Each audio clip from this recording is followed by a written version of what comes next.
I never thought I'd be starting over at 58, but here I am, surrounded by cardboard boxes and memories, forced to leave the home where I raised my son, where I nursed my late wife through her final days. If you're new here, I'm Patricia, and this isn't how I imagined my retirement would look. 2 months ago, my son Kevin, my only child, convinced me to sell my house. "It's too big for you, Mom," he said. "The stairs are dangerous. You're getting older." All reasonable concerns from a loving son, right? What Kevin doesn't know is that Helen, my wife of 30 years, left behind more than just memories when cancer took her 3 years ago. She left a secret that I've been keeping close to my heart, a secret that would change everything. If you've ever felt betrayed by someone you raised, someone you sacrificed everything for, stick around, because sometimes the people who think they're protecting you are the ones you need protection from. Like and subscribe if you've ever had to start over when you least expected it. Trust me, what happened next even surprised me. Kevin was always Helen's pride and joy, our miracle baby after years of trying.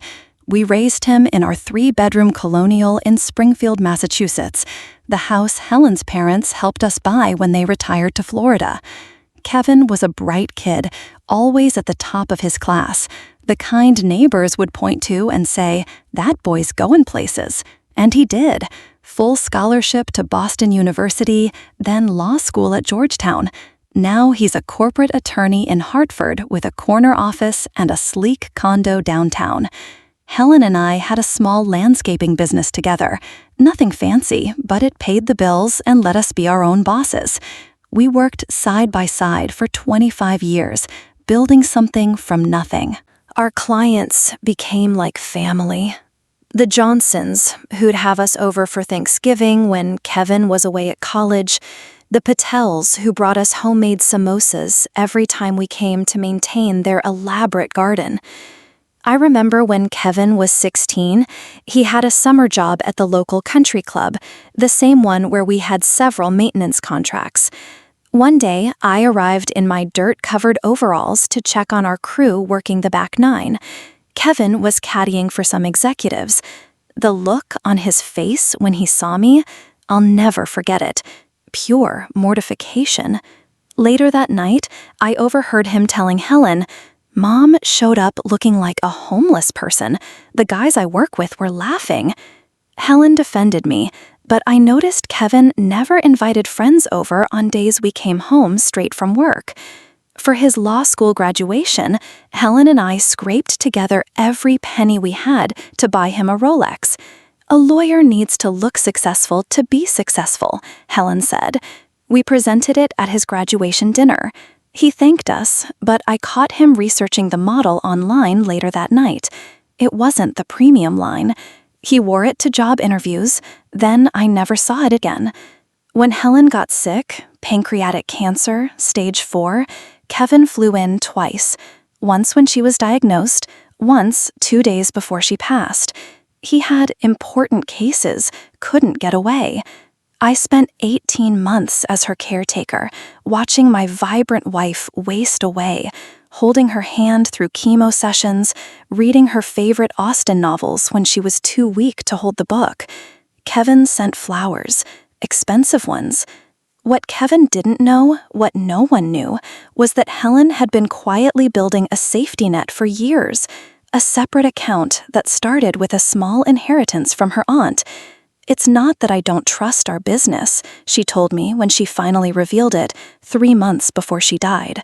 "But I wanted to make sure you'd be okay if anything happened to me or the business." The account had grown to nearly $300,000, our retirement fund, our security. "Don't tell Kevin," she whispered. "He'd just try to manage it for you, invest it in something risky.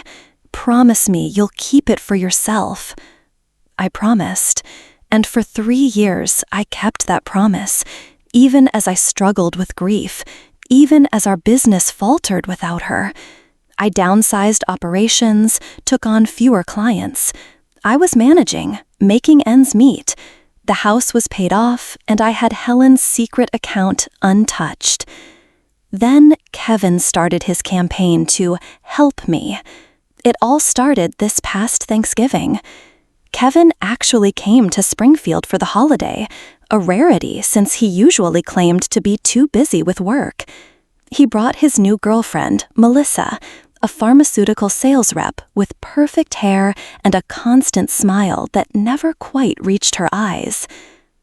I spent 3 days cooking all his childhood favorites: cranberry sauce from scratch, Helen's famous sweet potato casserole, apple pie with the cinnamon sugar crust. I wanted everything to be perfect. The first comment came while I was serving dinner. "Mom, don't you think it's time to replace these dishes? They're so retro." These were the Wedgwood plates Helen and I received as wedding gifts, the ones we only used for special occasions. Before I could respond, he continued, "And have you thought about getting that kitchen remodeled? It's straight out of the 80s. Melissa chimed in, "Kevin's been telling me about this amazing retirement community in Hartford. It's like living in a resort." I changed the subject, asked about his work, but throughout the weekend, Kevin kept pointing out things that needed updating or fixing. The carpet was worn. The roof would need replacing soon. The yard was too much maintenance. Each comment felt like a paper cut, small but stinging.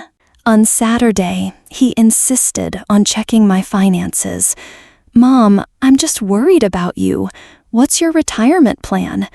I told him I was fine, the house was paid off, and I had savings. He pressed for details, asking about my accounts, my investments.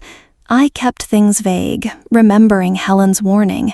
"I'm managing just fine, Kevin," I assured him. "But are you thriving, Mom? You deserve more than just getting by. And this house, it's eating up your resources. The property taxes alone must be killer." That night, after they went to bed in Kevin's old room, I sat in Helen's reading chair, our wedding photo in my hands. "He means well," I whispered to her image, but something felt off. The next morning, Kevin announced he'd made an appointment with his financial advisor for me. "He's amazing, Mom. He'll set you up for success.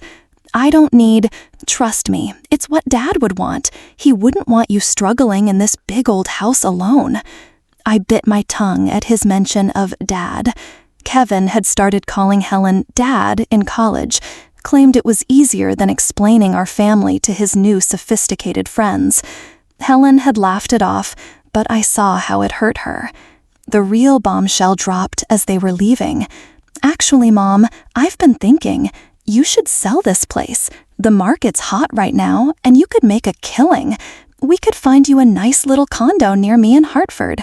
This is my home, Kevin, our home. It's just a house, Mom, full of outdated furniture and bad memories. Wouldn't you rather be closer to me? I could check on you more often." After they left, the calls began. Daily at first, then multiple times a day. Links to condos, names of realtors, articles about downsizing for seniors. He even sent a home inspector without telling me. I came home from grocery shopping to find a stranger in my backyard taking notes. "Just getting a property assessment," Kevin explained when I called him furious. "No commitment, but he found some serious issues, Mom. The foundation needs work. There's potential mold in the basement." The pressure built. Kevin took time off work, unprecedented, he said, to come help me sort through things. He brought real estate brochures, scheduled viewings without asking me, talked about power of attorney. The final straw came when he arrived with moving boxes and a contract from a realtor. "I found the perfect place for you," he announced, not even greeting me properly. "A senior living apartment 5 minutes from my office. They have an opening next month, but we need to act fast. Kevin, I haven't agreed to any of this. He sighed, that patronizing sigh I'd grown to hate. Mom, be reasonable. You can't maintain this place. The stairs are getting dangerous for someone your age. And frankly, your finances won't sustain it much longer. My finances are none of your business. They will be when you run out of money and need me to support you. I'm just trying to prevent that. As he spoke, he was already taping together moving boxes, labeling them with a black marker. Living room, kitchen, donate, donate. He was deciding what of my life, my memories with Helen, would be discarded. That's when I saw him pick up Helen's vintage turntable, the one we danced to Fleetwood Mac on every anniversary. This old thing can definitely go, he said, putting it in the donate pile. No one uses vinyl anymore, Mom. Something in me snapped. But instead of screaming, I felt an eerie calm wash over me. I thought of Helen's secret account, the safety net she'd left specifically to protect me from this very scenario. I need some time to think, I said quietly. Kevin looked surprised but pleased. Of course, take the evening. I've scheduled the realtor to come tomorrow at 10. And I've already gotten an offer on the house, sight unseen. They're flippers, so they don't care about the condition. It's less than market value, but it would be quick and easy. That night, I didn't sleep. I pulled out Helen's old lockbox and opened the account statements I'd kept hidden. I made some calls, and I formed a plan.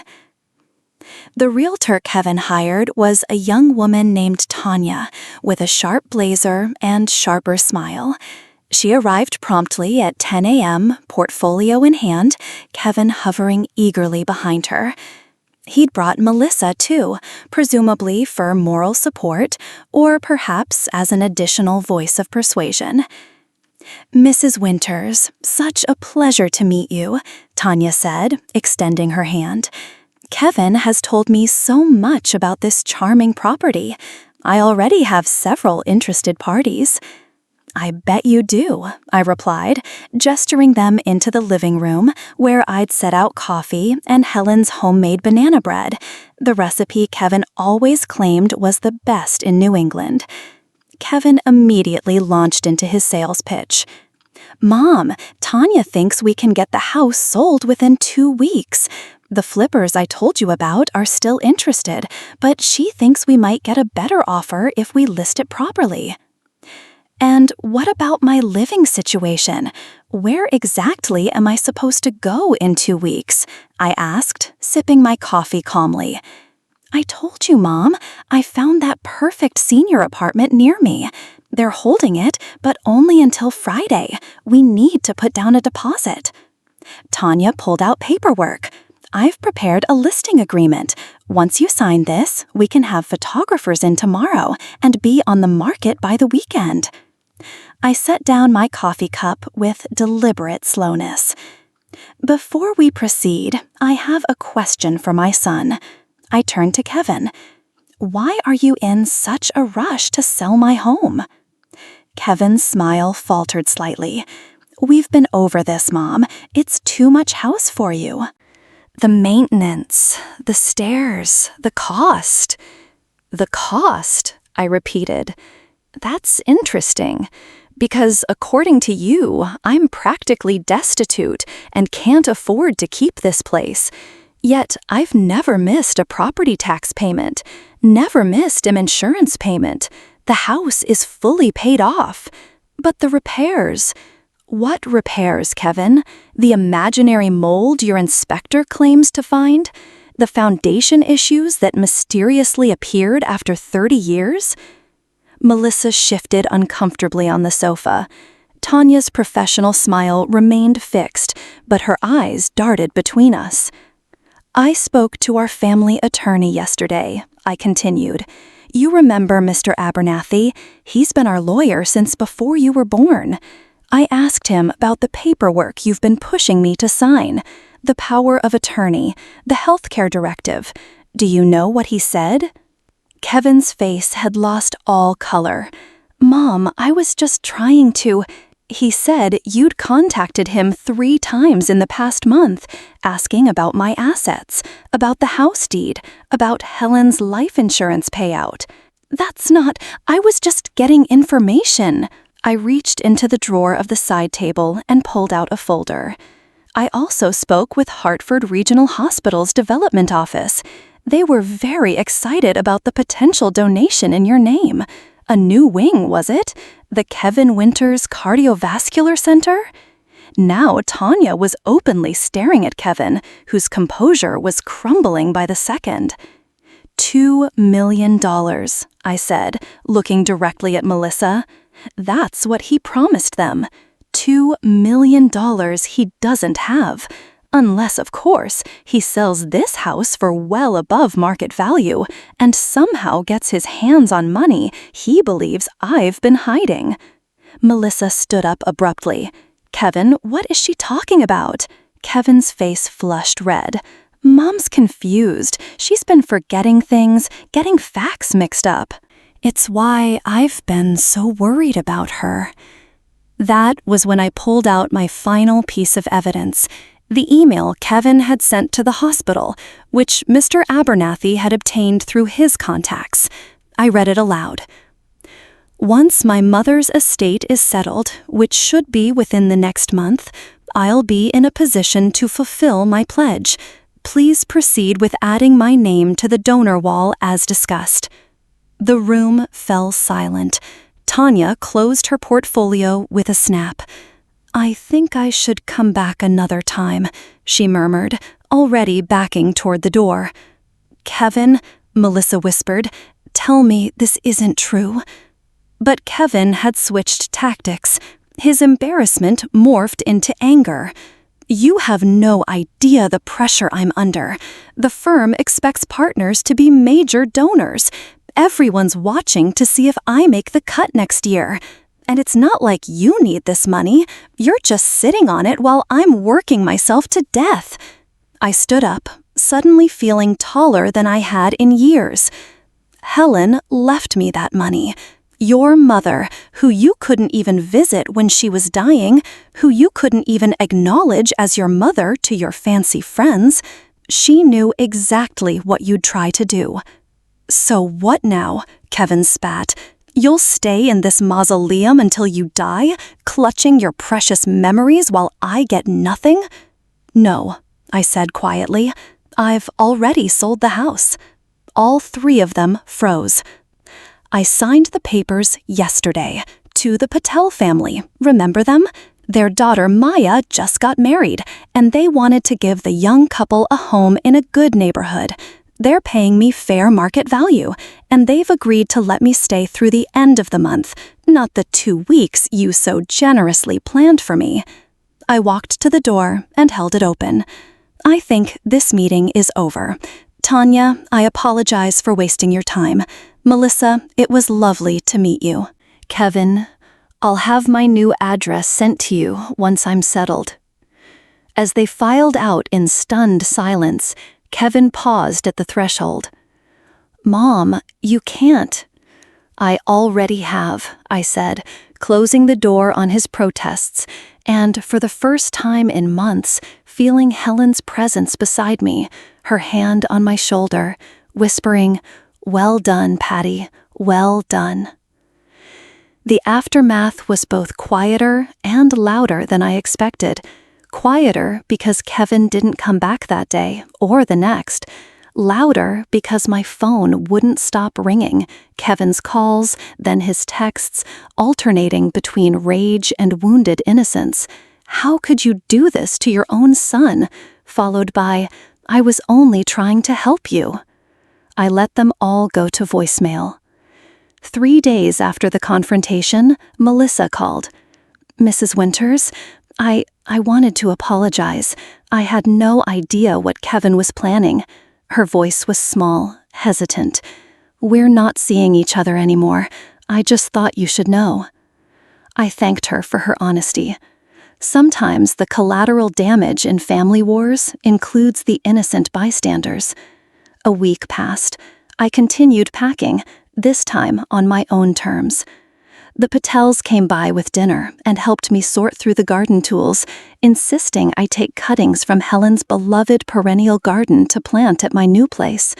"You must bring Helen's flowers," Mrs. Patel said firmly. "Their spirits should travel with you." Mr. Abernathy helped me secure a lovely 2-bedroom condo in Northampton, close enough to my remaining clients, but far enough from the ghosts of Springfield. It had a small patio, perfect for container gardening, and was within walking distance to cafes and bookstores. Helen would have loved it. Then came the call I hadn't expected, Dr. Reynolds from Hartford Regional Hospital. "Mrs. Winters, I'm calling regarding the situation with your son's pledge." I braced myself. "I understand if the hospital is upset." "Actually," she interrupted, "I wanted to thank you. Your son's behavior violated our ethical fundraising policies. We've rescinded his pledge and removed his name from consideration for the cardiovascular wing." I felt a weight lift from my shoulders. At least one institution saw through Kevin's facade. 2 weeks into my packing, the doorbell rang. I opened it to find Kevin standing there, looking more disheveled than I'd seen him since he had chickenpox at age 7. His tie was crooked, his usually perfect hair uncombed. "Can I come in?" he asked, his voice hoarse. I hesitated, then stepped aside. He walked to the living room, staring at the half-packed boxes as if seeing them for the first time. "I got passed over for partner," he said without preamble. "Apparently promising money you don't have is frowned upon in legal circles." He laughed bitterly. "They're keeping me on, but the corner office went to someone else." I didn't offer sympathy. "What do you want, Kevin?" He sat heavily on the couch. "I found these in my desk." He pulled out a small envelope and handed it to me. Inside were photographs. Kevin as a toddler with Helen and me at the beach, Kevin's high school graduation with the 3 of us beaming, Helen teaching Kevin to plant tomato seedlings in our first garden. "I forgot we were happy once," he said quietly. "I forgot who she was, who you both were to me." "Memory is selective," I replied. "We remember what serves our narrative." My narrative was that I needed to be different from you and Mom, better, richer, more successful. I convinced myself I was protecting you by taking control, but I was just ashamed. He looked up, his eyes wet. I was ashamed of where I came from, of 2 women who ran a landscaping business and lived in a modest house and drove old cars. The admission hung in the air between us. Part of me wanted to comfort him, the mother part that never quite goes away. But Helen's voice in my head was cautious. "He needs to feel this, all of it." "I found something else, too," Kevin continued, reaching into his jacket. He pulled out a small velvet box.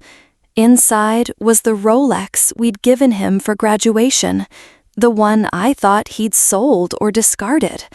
I've kept it all these years, never wore it after that first week because I was embarrassed it wasn't the presidential model, but I couldn't get rid of it either. He closed the box and set it on the coffee table. "I don't expect forgiveness, but I wanted you to know that I'm starting to understand what I almost threw away. Not just the money, though God knows I've been an absolute ass about that, but you, us, the family we were." I studied my son's face, Helen's eyes, my mother's chin, the small scar above his eyebrow from falling off the swing set at age 5. Despite everything, he was still my child. "Where are you living now?" I asked finally. "The firm has a temporary apartment they let me use, until I figure things out." He gestured vaguely. "Melissa kept the condo." I nodded, an idea forming. "Your mom's secret account. There's something I never told you about it. She left specific instructions. Kevin tensed, likely expecting another revelation of his exclusion. Half of it was meant for you, but only under certain conditions. I went to my bedroom and returned with Helen's letter, sealed until now. I handed it to Kevin. She wrote this for you 3 months before she died. With trembling hands, Kevin opened the envelope and began to read. I knew the words by heart. My dearest son, if you're reading this, it means you found your way back to the values your mother and I tried to instill in you. Money isn't success. Power isn't character. When you understand that, this gift is yours. Not to build monuments or impress colleagues, but to build a life of meaning. As Kevin read, tears streamed down his face. When he finished, he looked up. I don't deserve this. No, I agreed, but Helen believed you would earn it eventually. She always saw the best in you, even when you couldn't see it in yourself. That afternoon, we talked more honestly than we had in decades. About Helen, about his childhood, about his desperate climb up the corporate ladder, and the emptiness he found at each rung. About my new condo, which had a small guest room for visitors when they're ready to visit properly. As he was leaving, Kevin paused by Helen's reading chair, running his hand along the worn armrest. Do you think, could this come to your new place? It feels wrong to leave it behind. And that's how Helen's chair became the first piece of furniture in my new home, a bridge between past and future, placed by our son's hands in an act of small but significant atonement. The money? Kevin hasn't touched his portion yet. Instead, he's taken a leave of absence from the firm, volunteering at a community garden in Hartford that serves low-income families. Learning the family business from the ground up, he called it, a hint of his old smile returning. As for me, I've started a small consulting service, teaching sustainable gardening to condo associations. My calendar is surprisingly full. Turns out there's quite a market for an experienced landscaper who specializes in growing beauty in limited spaces, a skill I'm learning applies to more than just gardens. It's been 6 months since I moved into my condo. Yesterday, Kevin came for Sunday dinner, now a tentative tradition we're rebuilding. He brought soil samples from the community garden and a legal pad full of questions about crop rotation. We sat in Helen's chair together, taking turns paging through her old gardening journals, laughing at her meticulous notes and sketches. They say that sometimes you have to lose everything to discover what you truly have. I lost my home, nearly lost my son, and for a while I thought I'd lost part of Helen too. But in the letting go, I found something unexpected, not just survival, but renewal. If you're facing your own family crisis or feeling pressured to give up your independence, remember this. The strongest foundations aren't built on property or possessions, but on knowing your own worth. Helen knew that. She spent 30 years teaching me, and now, in her absence, she's still teaching our son. I don't know what's next for Kevin and me. Healing happens in fits and starts with setbacks along the way. But for the first time in years, we're growing in the same direction, roots tentatively intertwining again. If this story resonated with you, please hit that subscribe button and share it with someone who might need to hear it.